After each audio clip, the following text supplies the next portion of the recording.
Welcome to the Solid Verbal. And now, Dan and Ty. Dan Rubenstein, welcome back. This is the Big 12 Preview Part Duh. Which is very confusing because it's Team Preview Part 1. When I look at all of the files in the Final Cut Pro area of my life, I have to remind myself that it's Part 1 of the teams, but Part 2 of the conference. And I'm slow, so that helps. It's all part of a bigger thing here at the Solid Verbal.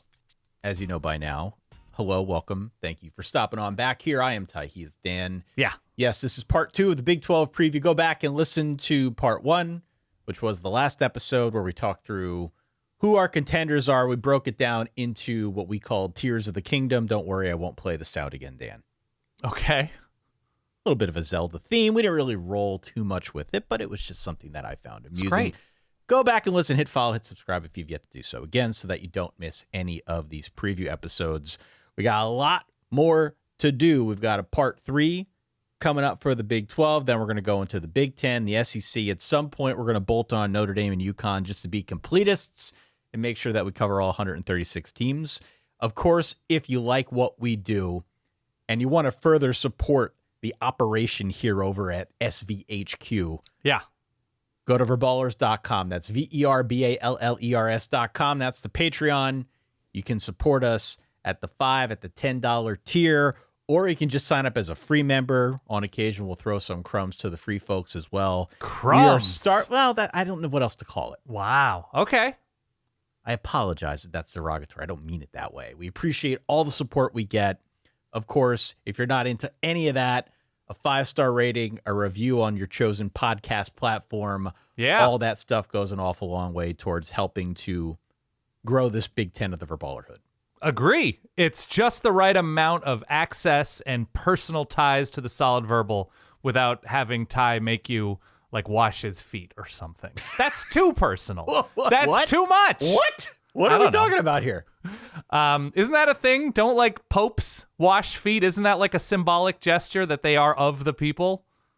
Come on, Ty. Sure. Come on. You're my Catholicism expert here. Okay. Big 12 team preview. Should we get into it? Hey, real quick, it'd be great if you could consider subscribing to the YouTube channel down below. It really helps us out. Again, go back and listen. Contender Tiers was last episode. On today's episode, though, we're picking a fair amount from what I think is our top tier. And we're also going to cover 3 schools that we unanimously agreed are going to be near the bottom. Okay. So at the top, we're going to have K-State, Iowa State, Arizona State, Texas Tech, and Baylor. I wanted to keep Texas Tech and Baylor together because, as we said last episode, those are 2 schools that are really getting a lot of hype right now. Ty's all about that butt, right? BU and TT? All about the butt, of course. Ty's about that butt life. Continue. And then West Virginia, UCF, Arizona. You know, sometimes when I say things like that, I go to check to see if you're marking it to edit it out, and it looks like you're leaving it in right now. Oh, no, we're leaving that in. Okay, just making leaving sure. that in. Yeah. You can tell when I look down at the Yeah, at the you're like, keyboard. all right, 8 minutes and 14 seconds. You're right there. Yep. We're keeping the butt reference in. Okay. You were all in on Arizona State I am. on the last episode, and I'm not in on Arizona State. I'm just not quite as high on them. And sleeping on those thoughts after we recorded Part 1 yesterday, I remain very conflicted about all of these teams at the very top. These top 5 for us are interchangeable to an extent. Sure. For me, I'm not as high on Baylor. I'm not as high on Texas Tech for reasons that you can go back and listen to, and I'm sure we'll discuss here. But really that trio of Arizona State, Kansas State, and Iowa State, to me, it's whichever way the wind is blowing, whatever the humidity is, Right. what kind of mood I'm in, what I ate for breakfast, like all of these things I'm finding influence how I feel about that top 3. But no Texas Tech in No that Texas grouping Tech. for No, you. I'm not. Okay. I'm not on Texas Tech at the top Yeah. 3. But Arizona State, let's start there because they won the conference last year. There's a ton of steam on them coming into 2025. They were very close to knocking off Texas in the college football playoff. There is great reason to be optimistic about this team. Agree. Why do you feel so optimistic about them and have them as your top team? I like the progress that they were able to make very quickly under Kenny Dillingham, and with the continuity involved with both the roster and the coordinators being back and assistants back, that they have taken, or they are primed to take, I believe, another step forward. We're talking about key transfers at a number of places on this roster that worked out. Sam Leavitt, back half of his season, came on super strong in November, of course, down the stretch. There is just, it seems a path for this team to continue to improve and feel confident that the offense is going to add things to its playbook, that the defense now has a self-awareness about it, what it needs to improve, what it did well last year, given everybody that's back. And I don't think you can say that about, just in terms of continuity and the roster and the playmakers out wide for ASU, and even losing Cam Skattebo, it seems to be a high ceiling running back room, even if it's not dominant and aggressive and world eating like Cam Skattebo was at his best. And you can quote me, world eating. He ate the world, Ty. He did kind of eat the world. I am thrilled, by the way, that the Giants drafted him. As a long-suffering New York Giants fan, I used the reference often, a bowling ball with eyes. Yeah. Cam Skattebo is a bowling ball with eyes. There is a lot of production. He's sort of like a sentient, aggressive Xerox machine making his way through a field. You're right about Cam Skattebo, and the question that you and many have, and you're thrilled that he's on the Giants now, who you sometimes claim as your team, depending on who's playing quarterback, I guess. It's complicated. Sports fandom is complicated. What I was going to say is that there's just a lot of production walking out the door with Cam Skattebo, which everybody knows that's not. Again, you don't need the PhD in college football to know that if you just watched down the stretch last season. So I hear you. I don't dislike what they've got coming back in the running back room. And I do trust in Kenny Dillingham that he will figure out a way to get more out of that group than we know right now. Right. In mid-July, we're recording this. He's going to figure it out. He figures it out all the time. But it's just, without having that thing to hang on to that you can trust going into the season, feels like a lot by default goes onto the arm of Sam Leavitt. Wait, if the surest thing about this offense is the emergence and quality of Sam Leavitt, isn't that something good to trust? It is, but he had Skattebo last season down the stretch. They relied upon Cam Skattebo to put them in these winning situations. And now without him, helps to get Jordan Tyson back. Right. But I just feel like there is going to be much more stress on Sam Leavitt. And though I like him, as I said last episode, not all progress is linear. I hear you. I want to see it before I'm willing to put ASU as my number one team. I just think they bring more to the table that we are aware of and can count on than I think the other teams I'm comparing them against within the conference. And that's good enough for me. Honestly, that's good enough for me. Their schedule is tricky, but at the same time, you're looking at a back half of the schedule of, Houston, who lost a ton, Iowa State, who lost a good amount, especially on defense, and took a step back on defense last year and lost their pop from the offense, couldn't run the ball at all, and they murdered them in the Big 12 championship game. A West Virginia team that's starting over, a Colorado team that's starting over on offense especially, a rivalry game against Arizona that was completely lopsided last year. And Arizona, in a lot of ways, is starting over, hiring a new coordinator on both sides of the ball. Right. And then even if you like Texas Tech, even if you like TCU and Baylor, which are totally defensible positions, TCU and Texas Tech are at home. Baylor's on the road early, and that's after Baylor already has a really rough September. And Utah is on the road, and that's going to be difficult, and that's at altitude, and I never like playing that Utah defense no matter who I am. Their offense is starting over. So if you're comparing ASU against their schedule, they're just checking more boxes about known quantities at this point in mid-July. And so, looking at their schedule, looking at what they have, looking at what they did last year ahead of schedule, I'm just in on Sparky, man. Listen, I think all that's fair. Again, this is an 11-3 team from a year ago. Picked 16th in 2024. Picked 16th. Yeah. Caused them, the whole conference, as you mentioned last episode, to do away with the preseason poll. Doesn't mean anything anymore. Brett Yormark said, yeah, ixnay with the preseason polls. We're done with it.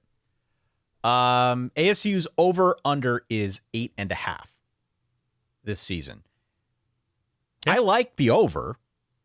I still feel confident about the over, but I do have some questions. The way I look at this team, and I think you hit on a lot of these points already, so I don't mean to be repetitive, but It's okay. Sam Leavitt, whether or not he goes quantum with his leap forward remains to be seen. Right. But there's a lot of reason for optimism there, especially now that Jordan Tyson is coming back, and they've got 4 starters back along the line. That's a pretty good nucleus. Yeah. If the offense doesn't click, or I'll say doesn't click right away with some of the new pieces, it's because I think one of 2 reasons. Cam Skattebo and the void in the backfield. They're going to try to make up for it with what I'm calling the law firm of Brown, and Udo.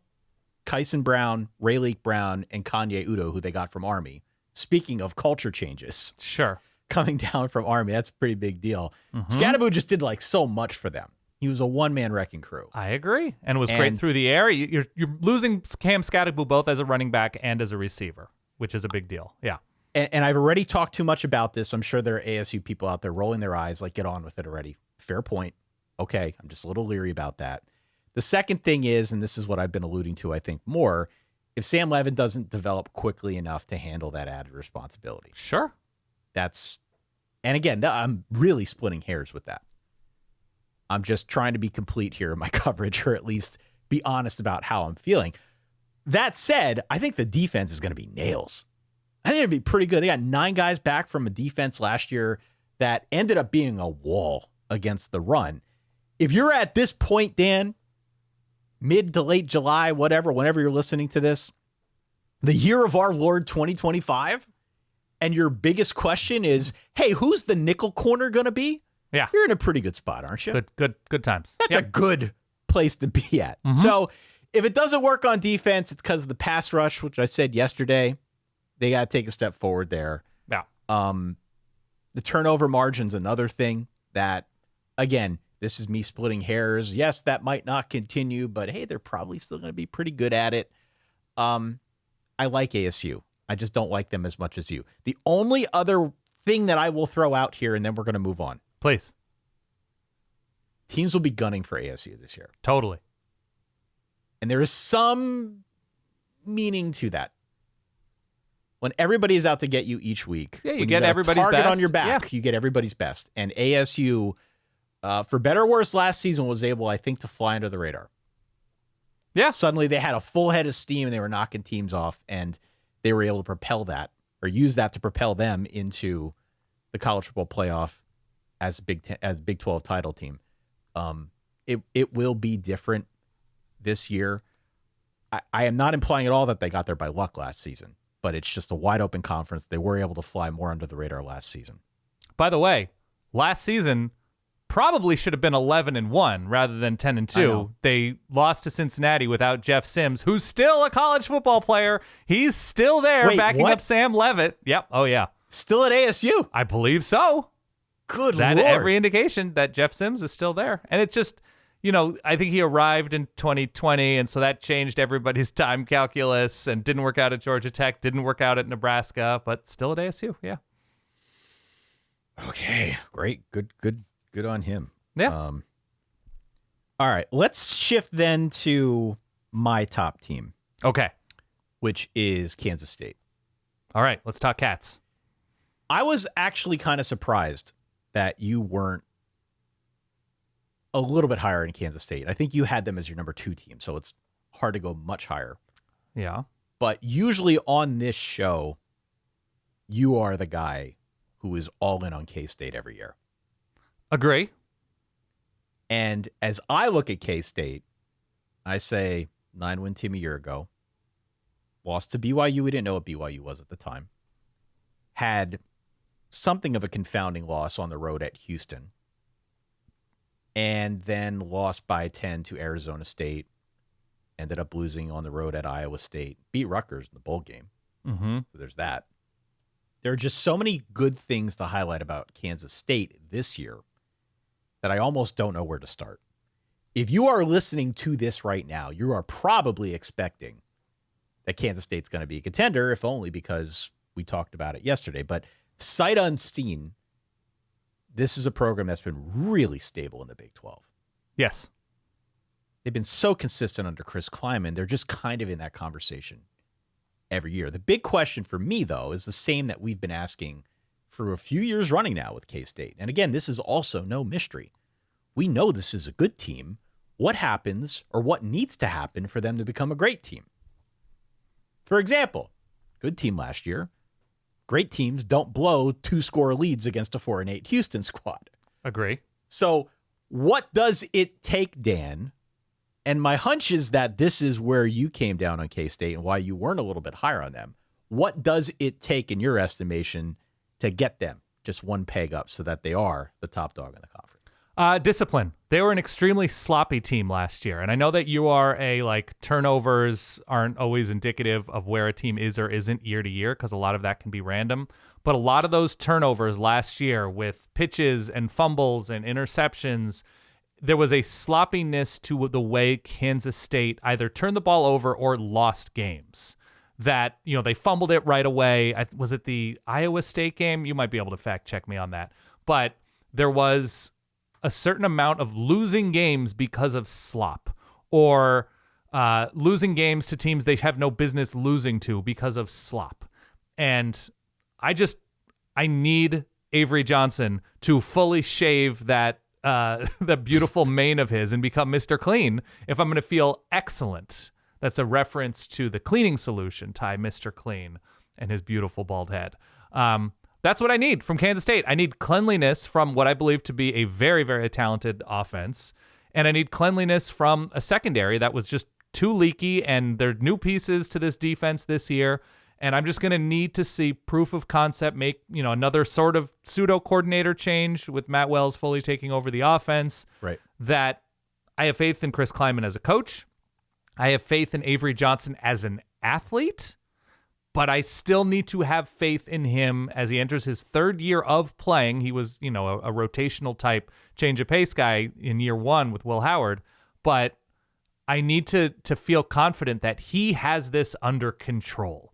He has this situation. He has this read on whatever defense they're playing under control. That he's always going to bring so much athletically to the table, extending drives with his feet on 3rd and 9 or whatever, and finding the pylon.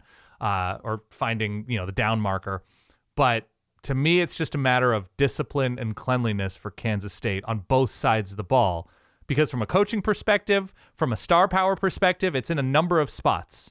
Right now, it's just, why are you losing to this team? Why are you barely beating this team like their game against Kansas last season when they're trying to give it away?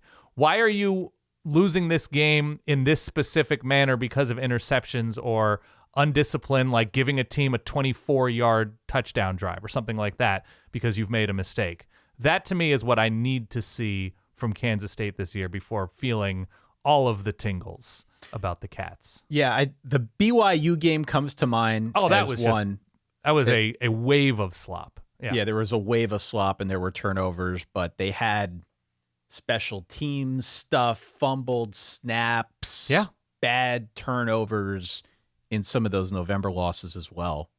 And I think you're right about Avery Johnson. I mean, that's, I think, my sticking point with him. Clearly, he's talented. Gets a little yippy as a passer sometimes. Yeah. Is not fully a complete product yet. So you see the upside, ran for 600 yards last season.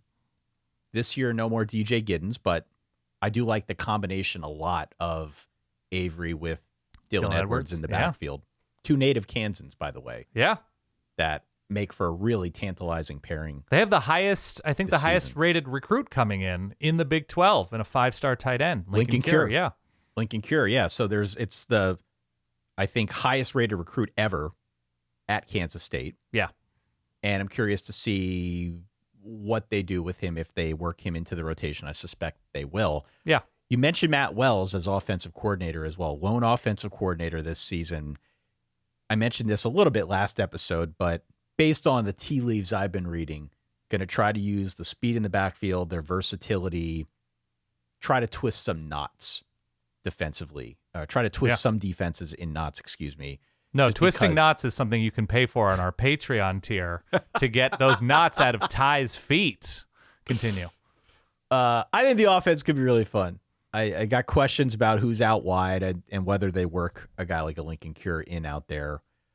But Their starting point is excellent. Other than some new faces up front, which everybody's dealing with to some extent, Yeah. I think the offense is going to be really solid. By the way, there is another Blake Barnett. Really? Remember that name, Blake Barnett? Yeah. So that was one-time Notre Dame commit, ended up at Bama before going to USF, I want to say. He was all over.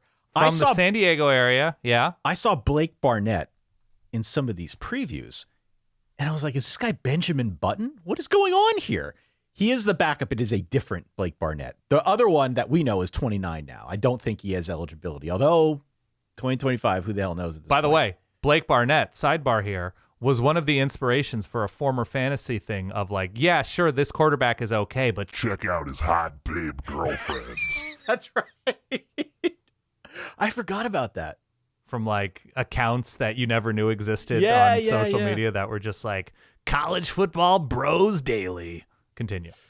Got to keep Avery Johnson healthy. No disrespect to this Blake Barnett, but Avery Johnson's the one who's going to get it done.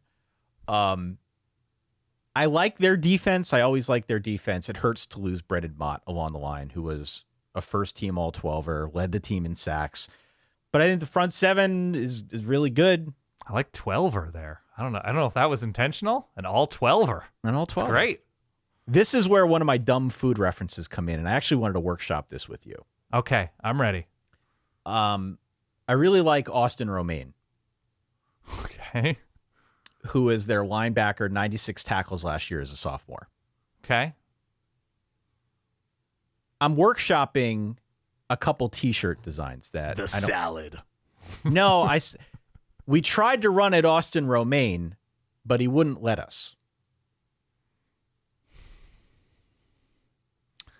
Ty, Or you can go the other way and say, let us show you Austin Romaine.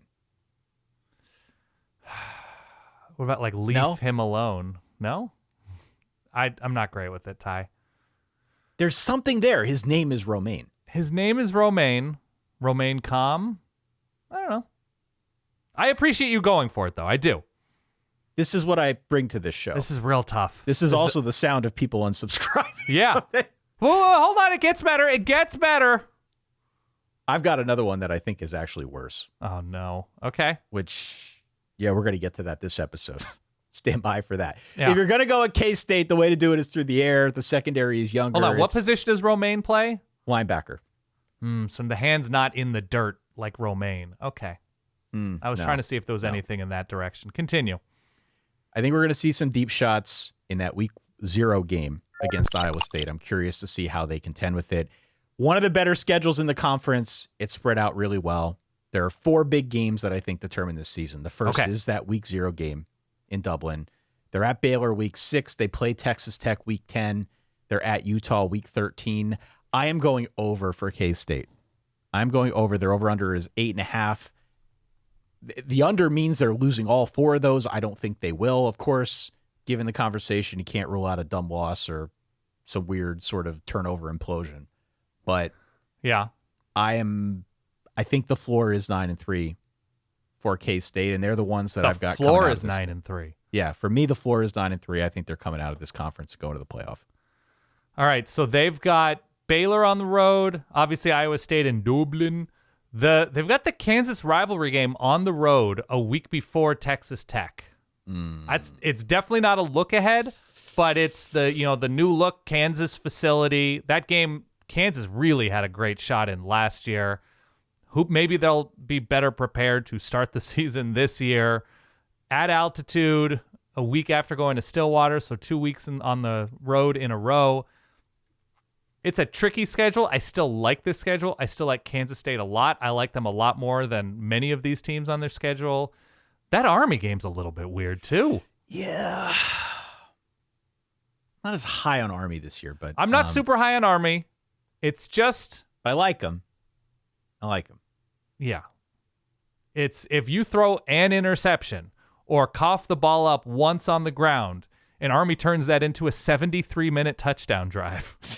That's a short game. That's everybody's getting 6 possessions, and that's that. A bit of body blow there. Yeah, I hear you. Yeah, they have Arizona the week after, but it's a short week after Army. Body blow, short week, into the desert, in September, on the road, and it's going to be hot, Ty. Let's go to Iowa State. So Okay. You've got ASU over Kansas State. I've got Kansas State over Iowa State. Okay. On my side of things. Iowa State, 11-3 last year. Their win total is 7.5 this year. I mentioned this last episode. You can read about this all over the internet. The first double-digit win season in the 133-year history of the Iowa State football program. Yeah. The best season ever. Ever. It coincides with having the best duo of receivers who are no longer there, both named Jay. And it showed. Rocco Beck was really good. They won with Rocco Beck's arm. They won in spite of a ton of injuries up front, and winning that number of games dealing with the injuries they dealt with is its own degree of difficulty that we should stand up and applaud. Oh my God, yeah, absolutely. I have 3 big questions about this team. I like them a lot. Okay. But I have 3 big questions. The first is, we know this is a chaos conference. The case for Iowa State, I think, is very logical. They've got Rocco Beck, the Boar, back. Carson Hansen, Abu Sama at running back. They've got a very experienced line. Did very little last year in terms of explosive plays and leading this offense. Continue. Absolutely. Yeah. But a very experienced line, albeit with guys that have bounced around, played, a couple different positions up front. Dominique Orange is the bull at the center of the 3-3-5 defense for John Haycock. Okay. They're loaded at linebacker. Just on its own, that's enough to cover, I think, 7.5 for Iowa State. But the wrinkle is that situation out wide. We can sit here and talk about what they have back on both sides of the ball. They're bringing the ECU transfer in. But when you're losing both Jaden Higgins and Jalen Noel, that is a lot of production. It's a lot of grass to replace, yeah. If I'm going to make that point when I talk about Arizona State, I got to make it here because those are 2 1,100-yard receivers that are off to the NFL, Dan. Yeah.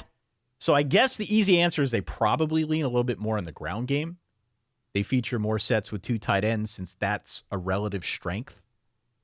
But until we see it, I'm not totally confident that going back to that, and especially since we didn't really see the explosiveness on the ground last year, how they kind of work that calculus will be interesting to see if they do have to lean more on the run until they can develop some guys out wide. Agree. They also won a bunch of close games last year, which I'd rather have a team win those than not win those. But the question remains, are they going to have that same record in tight, come to the end of the game, 1 possession type games? This is another question that I have. Okay, continue. Glad you bring it up. It was my 3rd question on my sheet, but we can skip to it now, Dan, because you're getting a little bit ahead of me, but that's fine. I apologize. This is we're very simpatico. I don't know how many miles apart we are, but we're cycling. We're on the same cycle. The electricity is connected. There's always a bit of a letdown alert with Iowa State, I have found. And this has given me fits because I've been high on Iowa State for a couple years running now. I called this out in the Sun Belt preview just as an example. I'm going to mention again now. Iowa State goes to Jonesboro, Arkansas to play Arkansas State in week 3. It's a week after the Cy-Hawk rivalry game. In Ireland. Which is in Iowa. Oh, excuse me. Cy-Hawk. Yes, I'm thinking of not Farmageddon. Continue. Yeah. And it's a week before Iowa State goes on bye. So you're open-faced, let-down, look-ahead sandwich. It would be kind of funny if they did the Cy-Hawk and Farmageddon in Dublin. We're just just stay there. Just stay there. Stay there. We're good. We're going to come to you. I am not saying that Iowa State's going to lose that game, but it's a great spot to hammer a first half line in favor of Arkansas State. Because Arkansas State's not going to play a lick of defense, but they're going to throw it. They got Jalen Raynor. They're a fun team on offense. Yep. I quite literally set a reminder on my phone about this. This is one example. Iowa State, I feel like, is prone to some of these random disappearing acts where it feels like they're stuck in the mud and they take a loss that they shouldn't. We've seen this over the years. Yeah. My second question is, can they avoid some of those landmines? And then third question, the secondary. Secondary lost a lot. There are going to be a bunch of younger guys back there. They have potential, but they're not trustworthy. You know how I feel about trust. I trust John Haycock to figure it out. Mm-hmm. But he's going to need the line. He's going to need the linebackers, I think, to carry this thing for a bit until they can sort out what's going on in the back. This is probably the best reason to be skeptical of Iowa State, if you are, because there are definitely some teams in the schedule that I think are going to throw it on them. Yeah, I mean, to me, that's the concern about Iowa State overall is what is it that's going to get them out of trouble if they find themselves in trouble? It's an unproven passing attack, given what they lost at receiver. They couldn't run the ball last year. With the injuries last year, situationally, they were awful on third down and in the red zone. They were just, they couldn't make heads or tails of it. And what is it that is leading the way for them this year? Being healthier up front on defense is a great start.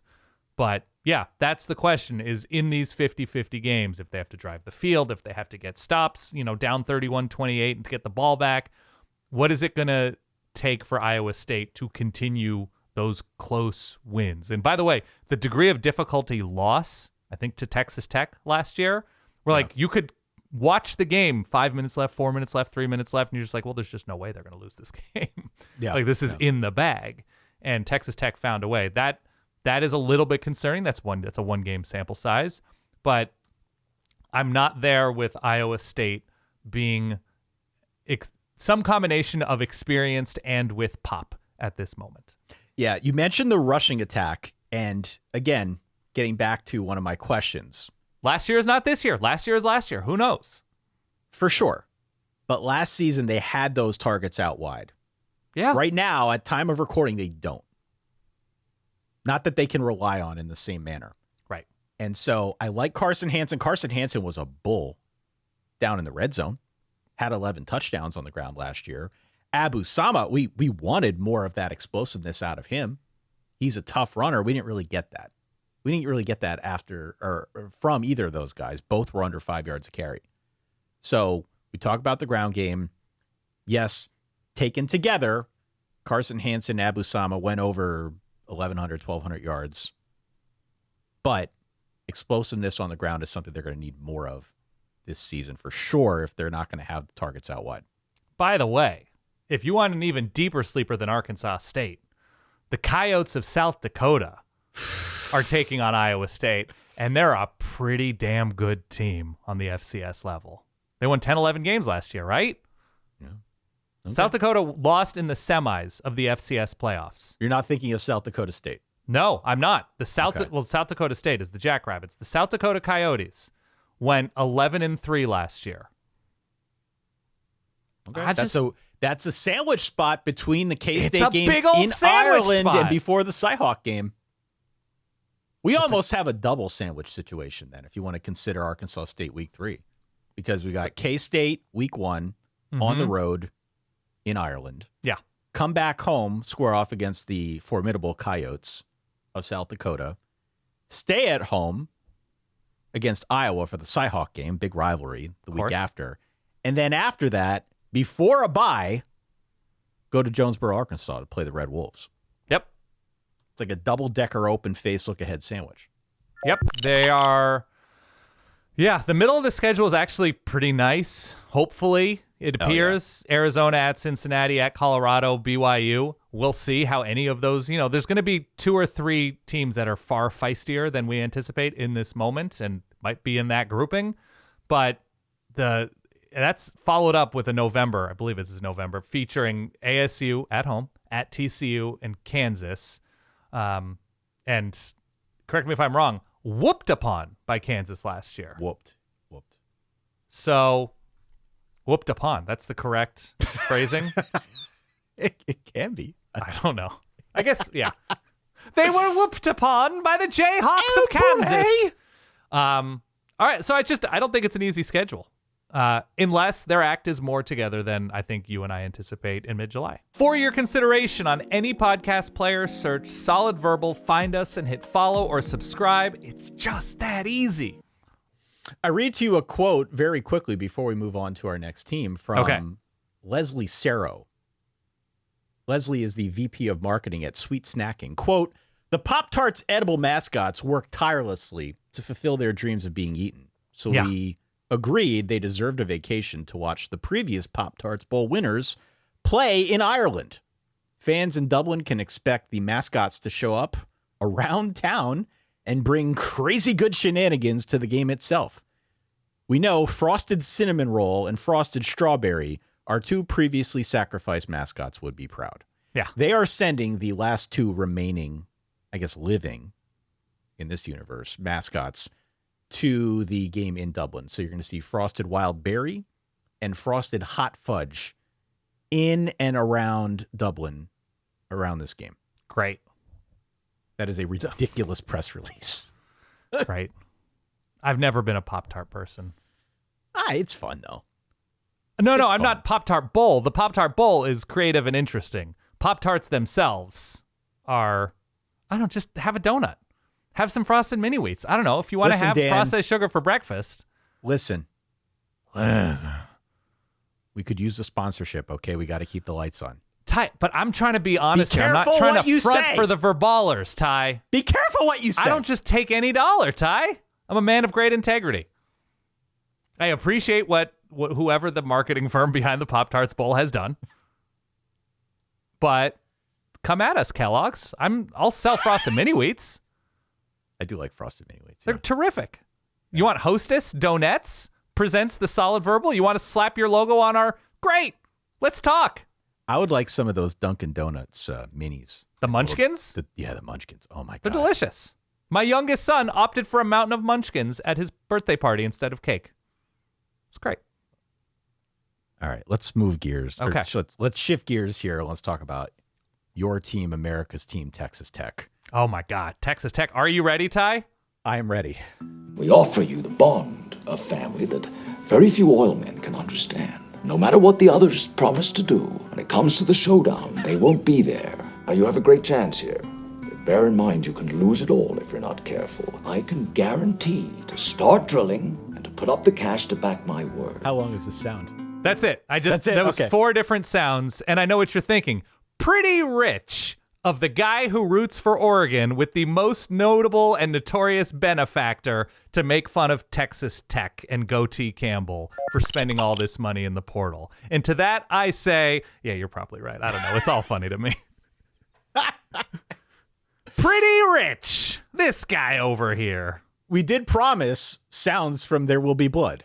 Yeah, of course. I mean, a football program funded by an oil baron is much funnier than somebody who already runs or used to run and founded a sports company. An oil baron running a football program is great.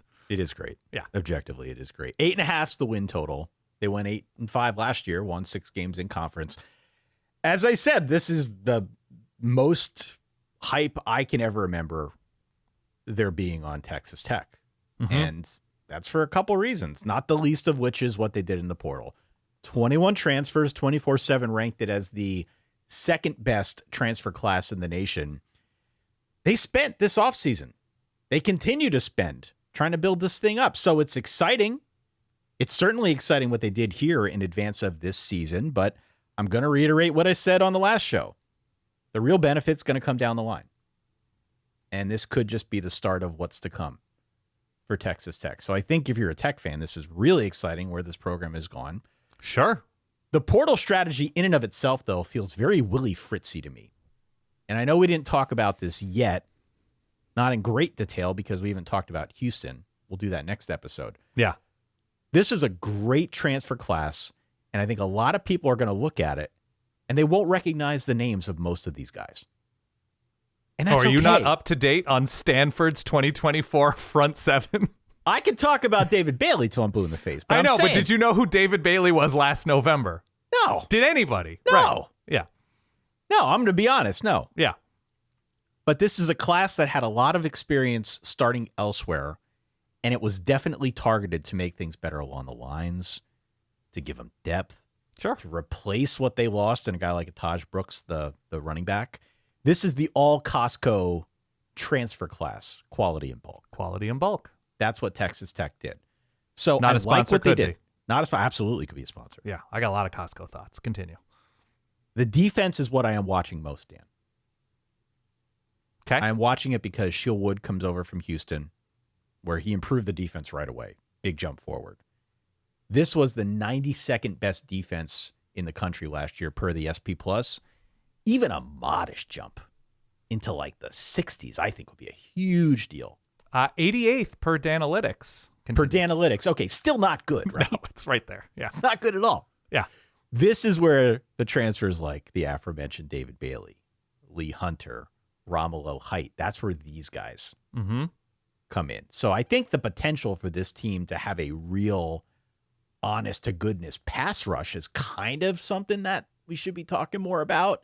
And potentially, given where they've been, that would be a game changer. I'm really watching for that this season. Right. Your thoughts? I think they're going to be a good team. As mentioned 1,000 times on this show, they beat both teams that played for the Big 12 championship last year in Iowa State and Arizona State. There's a ton of experience in that backfield. Quentin Joyner experience at USC, Baron Morton experience at Texas Tech. I think he's fine. I think there are times he's very good. I think there are times where he disappears, especially against the better teams on Texas Tech's schedule. I think they were dragged in a good way to the end zone a number of times and dragged through successful drives by Taj Brooks. I think Quentin Joyner is good. Is he put the full team on his shoulders good like Taj Brooks seemed to be the last couple years? TBD. All right. I like the receivers. I think there's potential at receiver. We'll see. I mean, they seem to have addressed the offensive line successfully. It's Howard Sampson is the new left tackle that came over from North Carolina, who was very good for the Heels last year. You're right about the defense being probably more important because there's just enough there on offense that they're going to score points. And the defense has taken steps forward, but was pretty atrocious in certain elements last year. So if the defense is functional, if they stop big plays, if the secondary is successfully addressed when we see how these transfers do, they absolutely could win the conference. But the issue with me with Texas Tech is there are so many pieces that need to come together on both sides of the ball. That's it, man. That's it. There's a lot, right? There's a lot here that it all has to click in order for this to go off. Totally. And again, I'll turn the camera back on myself. Oregon is a team who has gone after a number of transfers at all sorts of positions and has counted on them. I think their overall talent level is higher than Texas Tech in terms of what was already on the roster, so it can work. Texas Tech can bring in quality in bulk and win this conference. To me, the question remains, one, is Texas Tech a place that people can win and finish ranked? Hasn't happened in 16 years. Is Joey McGuire the coach to do it every week without giving up? Did they have a game where they gave up 60 points to Baylor last year? Yeah. Right? That they don't have that random stupid week or 3 stupid weeks. The defense seems to be fixed. I saw the story, and again, I don't care how much teams spend. If you have the money and you're allowed to spend the money and it's going to players who are earning this on the field, great. It seems like that's something everybody wants, right? That the players want it, that the people paying want it. Texas Tech fan is going to be upset that they're doing everything they can to win. So that's great. It's just the question of all of these new pieces at the same time being coached by Joey McGuire, who I happen to really like as a head coach. I'd like for him to take the next step because it seems to be a good story given his Texas roots. It's just the number of questions. It's more of a quantity of question thing than quality of the transfers coming in or anything like that. And so for that reason, I'm out. No, for that reason, I'm just not fully there yet. I'm going to need to see what this Texas Tech experiment looks like as it's come together before feeling all of the tingles. Yeah, the other thing that we should mention, and I alluded to this yesterday, but they hired Mac Leftwich as a new offensive coordinator. It comes over from Texas State. Yeah. Broyles had a top 15 national offense last year. Yeah, points per drive. Yeah. Broyles nominee in one season. They ran a top 20 offense. My sticking point with a lot of the previews that I've read about Tech, a little too much panning of the fact that Baron Morton has had real health issues. Right. He's sort of just been okay a little for fragile. 3 seasons. A little fragile. Last year was better, don't get me wrong. Off-season shoulder surgery, new coordinator. I think it's realistic that he'll put up better numbers this season. I think that's the best supporting cast he's had, and he does have a lot of experience. But Dan, this is where I tell you something else. Okay. If this is going to work, yes, we need a little bit of that Morton seasoned salt, Dan. That's not bad. That's not bad. Not a sponsor could be. We need and it a could be little for bit. him. We need a little bit of that Morton seasoned salt to really elevate the flavor profile of this offense and go next level. I was thinking maybe we need some Morton saltiness. Like we need a little bit more aggression from him, a little more He's juice. a veteran. He's a veteran. He's seasoned. Yeah. We need the seasoned salt. Okay. So That could be an NIL opportunity, Barron. That's what I'm saying. Not Get a sponsor your could be people for on that. him. Get Cody to call his contacts. Yeah, if they start 6-7-0 and maybe he has like a crazy game-winning throw against ASU on the road October 18th. That's the seasoned profile salt. raised. That's the seasoned salt. Then you get that Morton's deal. Okay. So I'm 1 out of 2 on this episode with these. That's not bad. That's okay. We're You're still hitting working 500. on Austin Romaine. Yeah. Yeah, I don't see like Kansas might be a look ahead spot before ASU. Kansas State on the road is going to be tough. I've got 9-3. I've got 9-3. I think they lose at Utah. I think they lose at Arizona State. And I think they lose at Kansas State. Those are my 3. I like this team a lot. I think they're going to be in the mix, but those 3 road games in particular are going to be tough. So what are you looking at as their biggest single like position group or element question? Like their secondary or giving up big plays, which they did last year? Oh, I think they got to get a pass rush. They addressed it. Obviously, they spent on a defensive line. They spent on it. They knew it was a concern. Mm-hmm. I want to see if it actually materializes because some of us are old enough to remember a team like a Florida State last year, which supposedly built up the best defensive line in college football, and they went missing. So just because they say it and just because everybody is excited about it doesn't mean it's actually going to happen. I got to see this before I'm willing to believe it. In terms of like what their schedule looks like against what you and I think a lot of people perceive their weakness or weaknesses to be, given where the defense was last year, new defensive coordinator, new personnel, everything like that, but still needs to be corrected. They don't play a lot of like sure thing downfield threat passing offenses on this schedule. They don't. It's Oregon State and Utah and Houston, and Kansas is starting over at receiver, I believe. ASU, yes, dangerous. Oklahoma State, probably not. Kansas State, big questions. BYU, big questions. UCF, big questions. West Virginia, big questions. So it's quite like there's no Baylor on this schedule, right? So, and which, by the way, sidebar, no butt game? No butt game. No butt game. Okay. No. That's a decision, Big 12. It actually works out really nicely schedule-wise in terms of quarterbacks and passing offenses faced. Shall we go on to Baylor? Let's. Baylor was 8-5 last year. Their win total is 7.5. I want to believe the championship hype here. There is real championship hype for Baylor. The combo of the defense and the schedule for me are a little too much to get over. Okay. I am cautiously optimistic about this team. I've got them at 8-4. I think there's potential for more. But it's stuck in my craw. Kind of like with Texas Tech, honestly. The question is not so much offense, it's defense. Right. I think we can agree at this point, at least for the moment, it changes every 6 months. Dave Aranda's seat has cooled. Aranda. Would you agree with that? For the time being, not but on the hot seat for now. If the defense was a nightmare last year and he did take over play calling duties and it's once again bad, it becomes a situation of what is it that you say you do here? Yeah. If the defense is no good. A little good. Tom Smikowski situation. Yeah. Right. So that's I'm like, if you're going into a season with a tough schedule and a defense that needs to improve, and they addressed it in the portal, not as aggressively as Texas Tech, but they did address it, especially up front. And I think they have an Ohio State transfer coming in at corner, Calvin Simpson Hunt, I want to say. they're doing their best to address it. They spent to try and address it. It could be a situation where the offense is a little too successful, that scores a little bit too quickly, or that's a little the too problem. feast or famine. Yeah. That's the problem. So the defense is definitely the wild card. And you're right. They added some help from the portal. Yeah. The pass defense was atrocious. They got eaten alive by chunk plays a year ago. They're trying to boost it.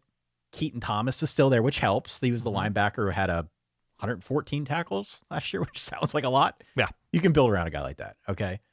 I think the calculation with Baylor is pretty straightforward, and it's the defense is going to dictate the team ceiling, not unlike Texas Tech. There's a lot of overlap there.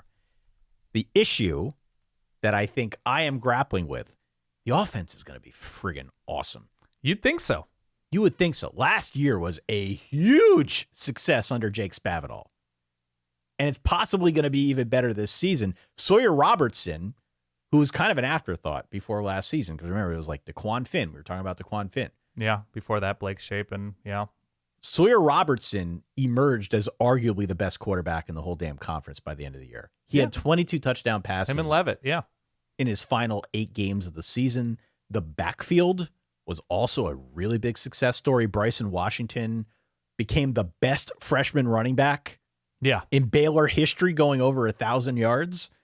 12 touchdown. Dawson Pendergrass, another name, added 700 more yards on the ground. This is a good quarterback, a good running back duo, one of the better offensive lines in the country.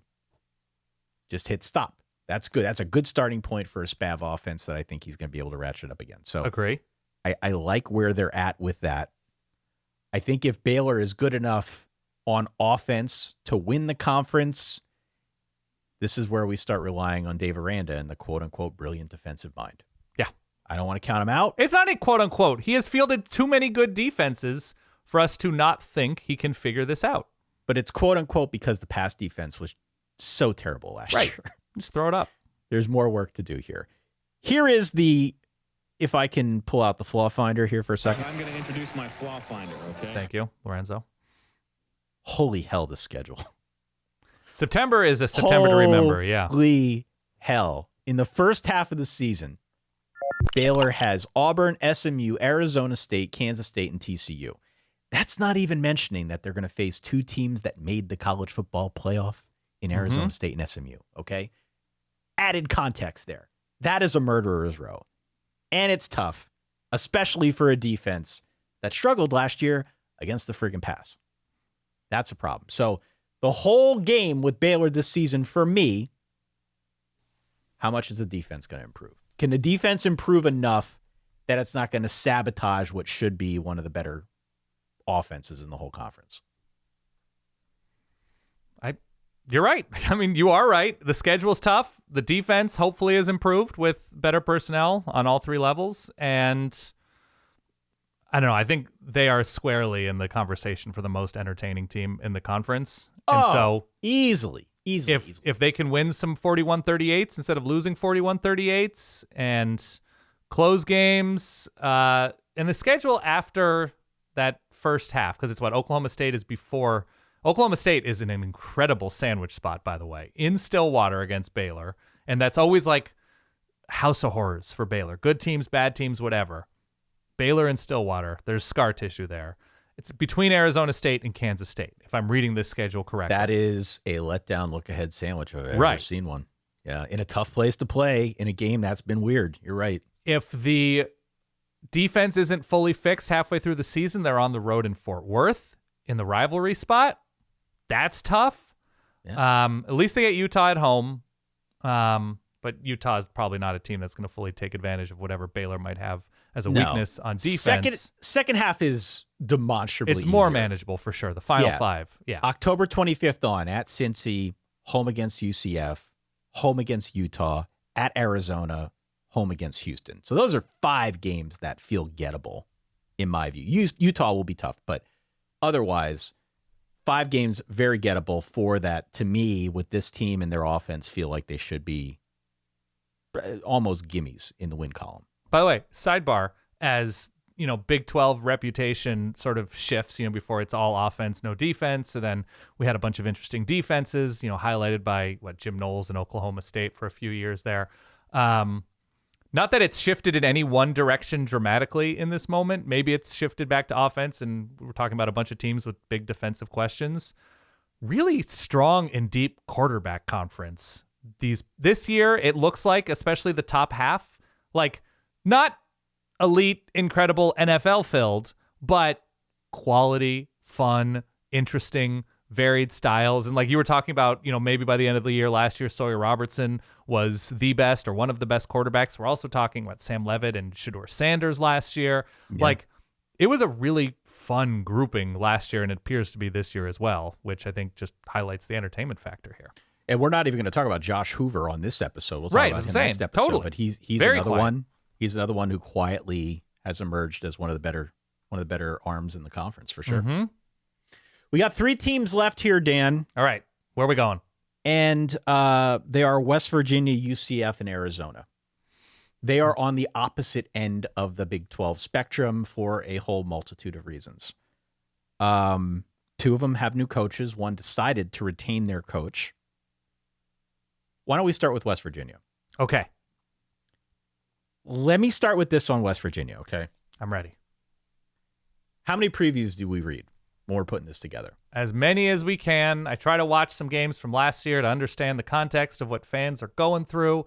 I try to reread all the numbers, advanced, normal, whatever. There's a lot of information downloading to our pea-brains. Would you say that by now, after doing this for all these years, that we have generally gotten used to the format of previews? We know what to expect when we're reading previews. We know how to kind of decipher them and interpret what the authors are saying. Is that fair to say?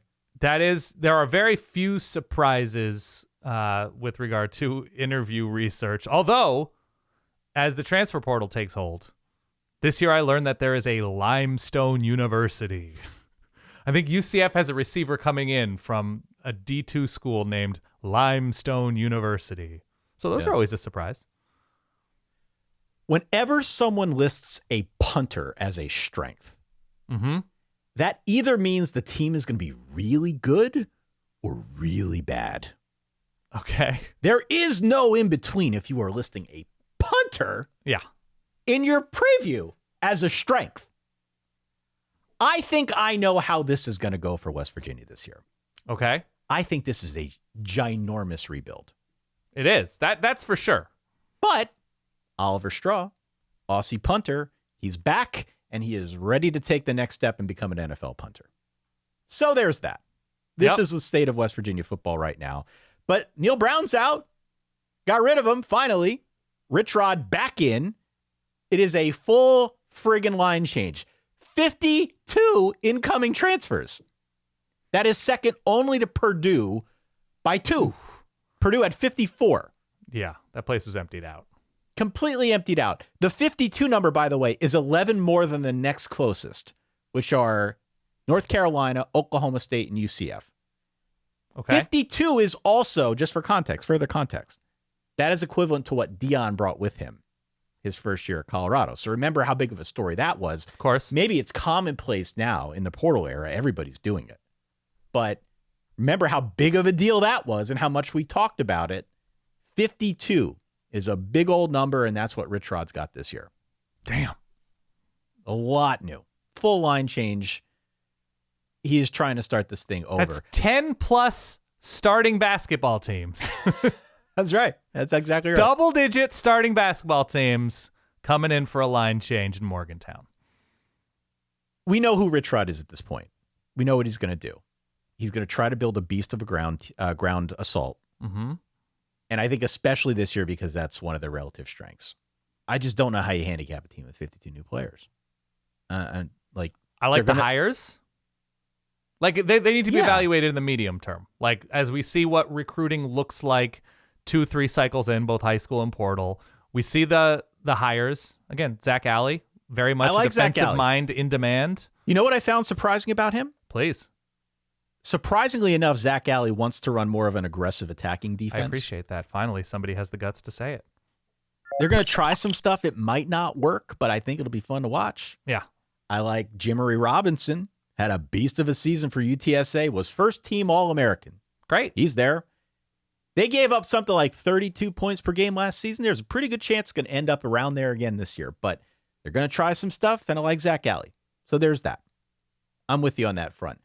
From what I can tell, the other interesting bit here with West Virginia and how they're going to build their offense, I think they're going to fly the whole plane or build the whole plane out of Jaheim White. Not the worst idea. Little if he stays tank. healthy. Yeah. 5'7", 195. Speaking of bowling balls. Mm-hmm. He is going to get a steady diet. They're going to keep him as happy as humanly possible so that he doesn't transfer or go pro after the season. Right. I think that's the plan. If you are wondering also what happened to C.J. Donaldson, who they used to have, he's playing for Ohio State now. Yeah. Playing for Ohio State. So, Yeah. But otherwise, like, huge rebuild along the lines. Unclear who is getting targets out wide. Unclear who's going to be the quarterback. Right. This is a huge Control-Alt-Delete situation, Dan. Who transferred in? Jalen Henderson from A&M? Jalen Henderson from A&M, or it's going to be Nico Yeah. Marshall? I think it's Marchiol. I think. I don't know. Right, I in can never solidverbal@gmail.com. One of those Yeah. two guys is going to be the quarterback. Also a tough schedule. Marchiol. Yeah. Tough schedule. This is a 4-8 team. It's 4-8 team. It's a rebuild, but you know what? Though I don't often like retreads, Yeah. Rich Rod knows West Virginia. Rich Rod had a ton of success at West Virginia. Knows Rich what Rod it takes to win there. Rich Rod coming back to West Virginia has, I think, animated the fan base. I don't think it's a bad move at all to bring Rich Rod back, and I'm excited to see what he does in year 2 and 3. So the good news is for this hire, and if you do like retreads, don't like retreads, whatever, is he hasn't just been sitting at a media job for like 7 years since leaving Arizona. Jacksonville State was good. He was a good team. He was a coordinator at Ole Miss, and Jacksonville State. He wants to coach. He wants that grind. He wants to produce offenses. He wants to build programs. So there is something that seems energizing about Rich Rod. Obviously, you're getting the quotes of like, "I never should have left. This is home," blah, and that's smart to say. And the recruiting he did at West Virginia was terrific all those years ago, especially up and down the Southeast. So I think right now it's not an experiment, but it's sort of a fascination. What does this look like? How long is it going to take to become something? And what does that something look like as compared to last time? I'm entertained by it. Good for WVU. I don't know. Speaking of quotes. Yeah. Quote, "Don't take the wrong job." Yeah. Well, there's that quote too. I said I wouldn't leave unless it was someplace you could win a national championship. And then he decided on Nebraska. I got tugged in a direction to try and help my alma mater and didn't really want to do it. It wasn't a good move. I'm lucky to get back to a place where I was a lot happier, end quote. That's from Scotty Frost. Got some headlines with that one in response to a question from our friend Chris Vanini out at The Athletic. Yeah. I did not read enough on this because I have been nose down deep in the weeds here studying preview content. I can't imagine that quote went over well with Nebraska people. Or maybe it did. I don't know. But man, what a weird thing to say. It's strange, and we talked about this before. I'm okay with honesty. The phrasing probably could have been improved, but it sounds like those bridges were long since charred between Scott Frost and Nebraska. So, I don't know. He appreciates a hot mic, and the spirit of what he was saying was, I had it good. I never should have left. This place is special. And maybe he should have thrown in the Nebraska's always going to hold a special place in my heart. Personally, I'm a little bummed it didn't work out there, but I think I'm just a UCF guy. That's probably the spirit of what he intended to say, but also he went on he dipped into that emotional well a little bit, which I'm good with. It's great. It makes me happy. Oh, it makes us happy. Absolutely. Fantasy thing, actually, if I could. Oh, please.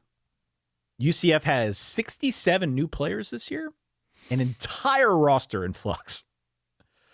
But in reading the preview content, the coach, quote, really likes the talent on the roster. Of course. My favorite thing that I found reading preview mags this year. Every coach loves their talent. Here is the reality. Got a at bunch of UCF guys right in now. here who are just going to compete for starting roles, and I think they're going to catch a lot of people by surprise. Here is the harsh reality, though, for UCF. 2 new schemes. They lose R.J. Harvey out of the backfield, who was a bull. Excellent, yeah. Rebuilding out wide. It's a rebuild up front other than at left tackle.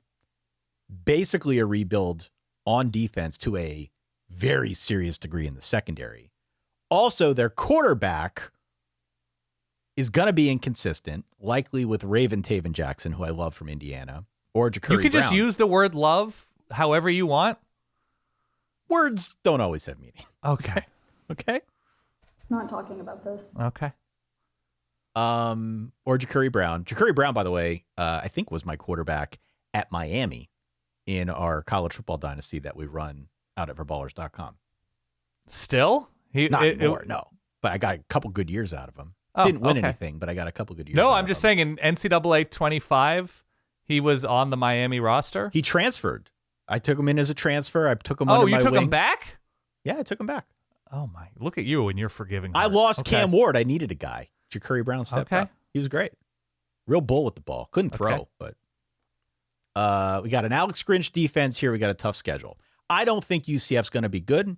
I do think there are plenty of reasons to watch and be entertained because this is all going to be a big old experiment in year one. Yeah, and that's okay. And basically what they need to establish is that they are a good home for players leaving the 3 big schools in Florida. Yes, That a Gator doesn't absolutely. work out, Seminole doesn't work out, a Kane doesn't work out. And they have been on this roster. There are guys. You mentioned Ja'Cory Brown, Nigella Kelly.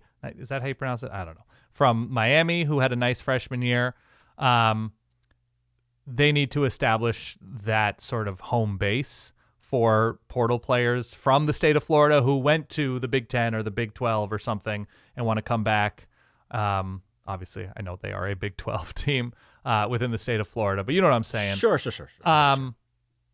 Yeah, they just need to show some bite, some fight, and anything else that rhymes. I think they are interesting.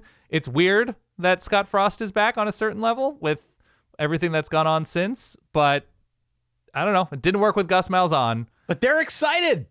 Everybody's They're excited. crazy excited about this. They I love hope the having him money's back. excited. Okay. The quote didn't affect them. They're thrilled he's back. Yeah. And I will say this. I'm dunking on the preview mags a little bit and Scott Frost a little bit here. Yeah. He likes the talent. The previews like to write about him liking the talent. I like some of the talent. I talked a lot about Taven Jackson. I called him Raven Taven. I know. You just like rhymes, though. I do like rhymes. I think the offense is going to play real quick, which is fun. We're going to have a motion creates emotion situation here with this offense where there's just a lot going on all the time. Okay. And the quarterbacks on the roster, I think, are playmakers. Dwayne Thomas is a 5'8" slot guy from Charlotte. He is a burner.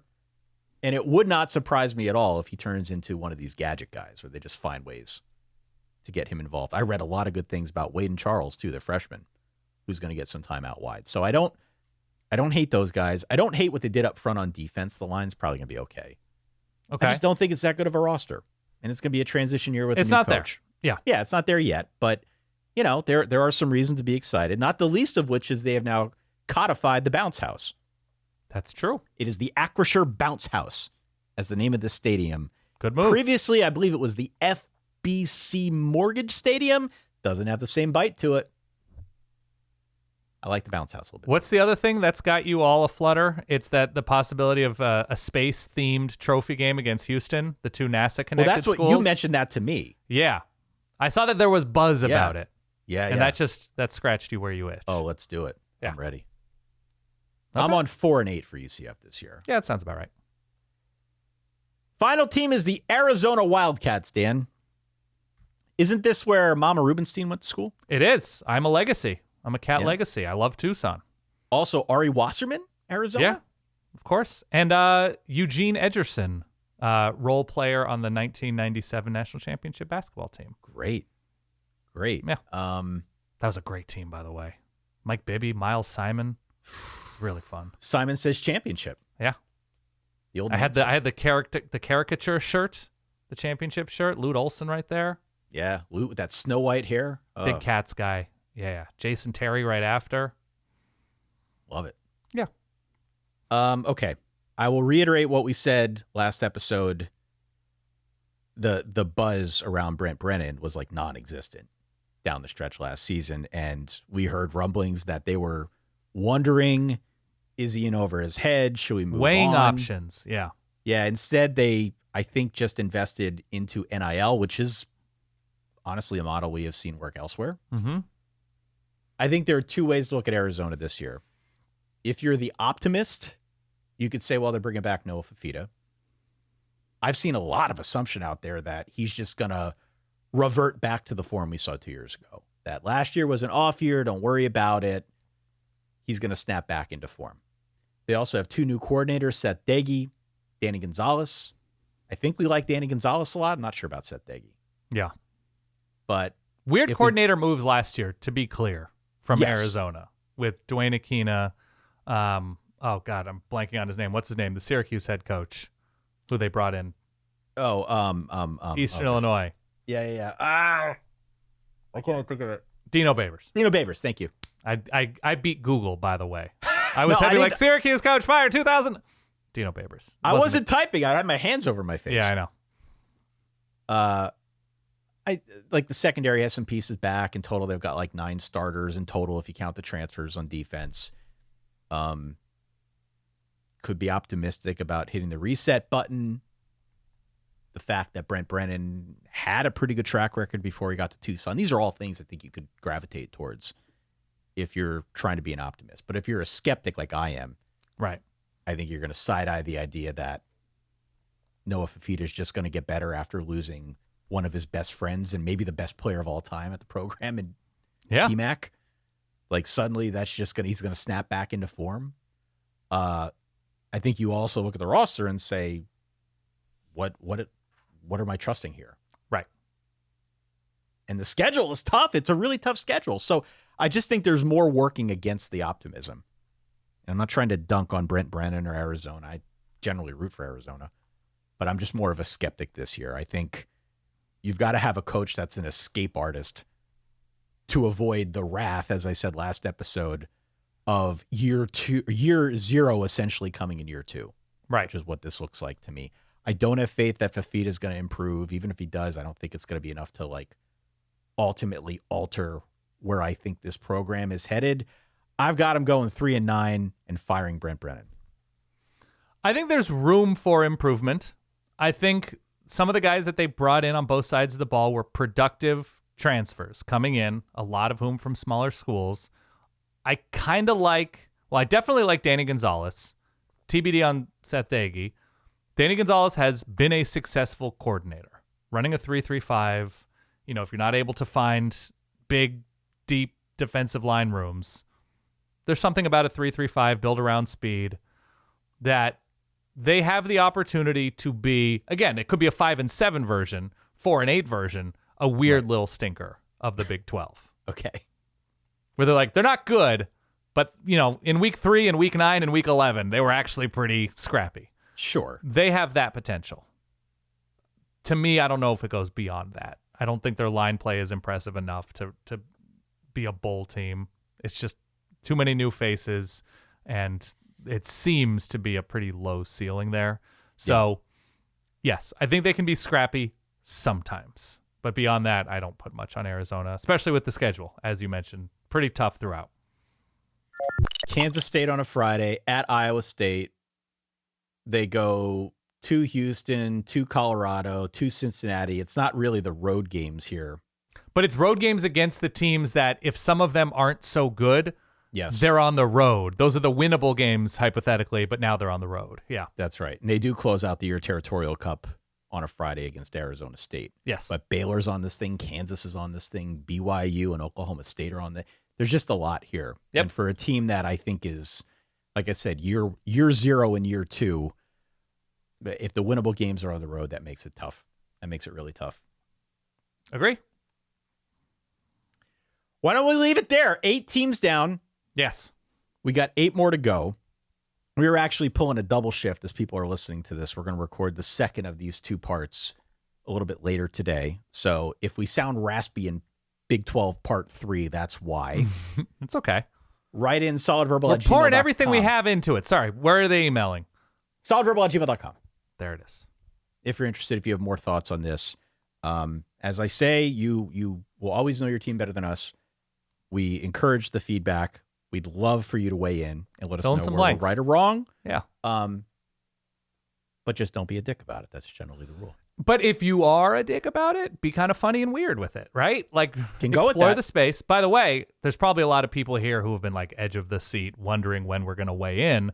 The sourdough I talked about on part 1 of the show. I was going to ask you about the bread yips. Stiff starter. It doesn't look like you've got the bread yips anymore. No. I went 70% hydration on the starter, so I stiffened that up a little bit for some more yeast activity, a little bit fewer bacterium in the starter. Stiff. Did bassinage, so added the water in different stages. Absolutely killer loaf this morning. Absolutely killer. Great oven spring. Recommend a shift to a stiff starter to all struggling with that spring. You had a nice elephant ear on that, too. I saw the picture you sent Just me. an ear. Yeah. Nice Great. ear on there. Very happy with it. I'm about to cut it open now. Why don't we leave it there? Yeah. This has been a long episode, but it's been a lot of fun talking through the top and parts of the bottom of the Big 12. We've got kind of that meaty middle tier coming up on the next episode, which I think will be equally as fun. Hit follow, hit subscribe if you have yet to do so. Leave a star rating or a review if you can. That helps. Of course, tell your friends. Always tell your friends about the show. We're always trying to grow the footprint here. And if you want to further support what Dan and I do, if you want to get episodes a little bit early without the ads, get access to our Discord, play in our games, VERBALLERS.com. And since I know you like the sing-song, Dan. Of course.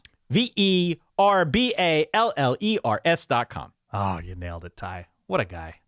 For that guy over there, my good friend Dan Rubenstein, for myself, Ty Hildenbrand, thank you so much for downloading, for listening, for supporting. We'll talk to you all next episode. In the meantime, as always, stay solid. Peace.